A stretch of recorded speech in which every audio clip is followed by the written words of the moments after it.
Alright, let's fix this piano. This is what we used to call a cheek of a piano. Some people call it the arm of a piano. I'm not sure what the right nomenclature is, but here is the damage. This instrument lives in a university, in a practice room, and universities are notorious for really being stressful to instruments because of the humidity swings. In the summer, these things are locked up without air conditioning, and there's a lot of humidity, i.e. swelling, moisture in the air. You got veneer swelling, and in the summer they crank the heat up super hot, super dry, and you get shrinkage. So that is probably part of the reason why these things are damaged like this. Another thing is, I've seen a lot of instruments like this that have 2 layers of veneer. And why this is only 1 layer going across this way, which is normally called short grain. Why it's only 1 layer is, I don't know why, but I'm going to fix this by stripping off this 1 layer, cleaning this down, and putting 2 layers of veneer on there. One long like this, long grain, and the other one like on the top, the way that one is short grain. So you can see, even though these 2 pieces of veneer were cut from the same piece of wood, they're totally different because of the grain structure. One is very easy to bend, the other isn't.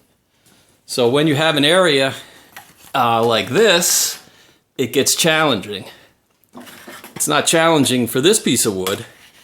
This will go on there right without any encouragement. But this piece of wood wouldn't do that without some help. And a simple way to do this would be to wet this piece of wood, get it soft and pliable, heat it up, and then clamp it on here. You would make a caul that mirrored this image, and then clamp it, which that includes some engineering that I don't feel like dealing with.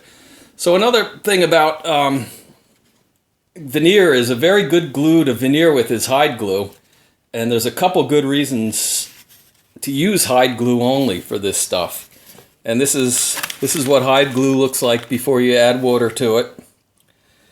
And you add water and heat, and this turns into glue. And after hide glue dries, which is on here now, you can add water to it and heat to it, and it will actually reconstitute itself. That's one good reason why I want to use hide glue on this, because let's say you had a loose spot here and this piece was loose, and you could stick this under here and you wanted to repair it. All you'd have to do is simply put some hot water, some more glue in there.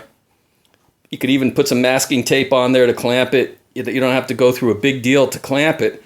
This glue would be reconstituted. The new glue would stick to the old glue. You'd have a fine repair, a homogeneous repair that could be repaired again in the future at any time. In other words, hide glue kind of stays like this for the rest of its life. Add water, add heat, and you've got glue again. Now, why is that? Why is hide glue helpful to glue this on? Because you can do this technique called hammer veneering, where you don't have to clamp the wood even. You splop on a lot of hide glue. You put this on.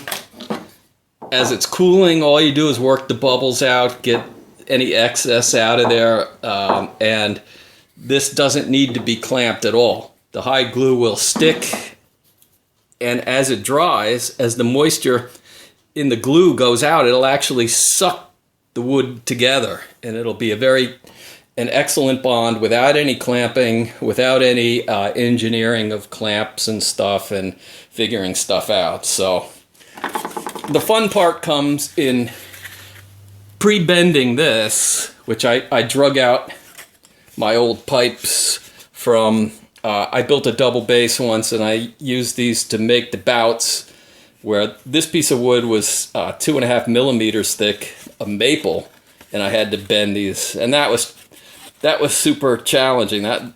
This piece of wood is going to bend very easily. Just put it in some water,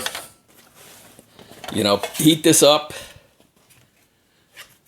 soak the wood, and then keep you know, keep it wet and bend this around. It'll take probably 5 minutes to bend this instead of an hour like it did with the maple that I used.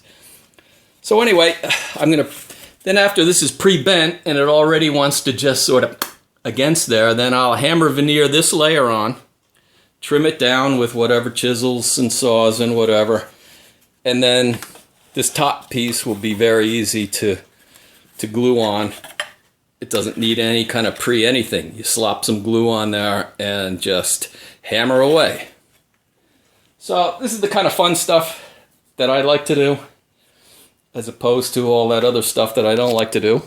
But hopefully, maybe I'll show some more of this after. I mean, the thing about hammer veneering is this has to be perfectly clean and smooth or else it won't stick. So right now I'm going to spend today scraping off the wood and making sure that this is perfect.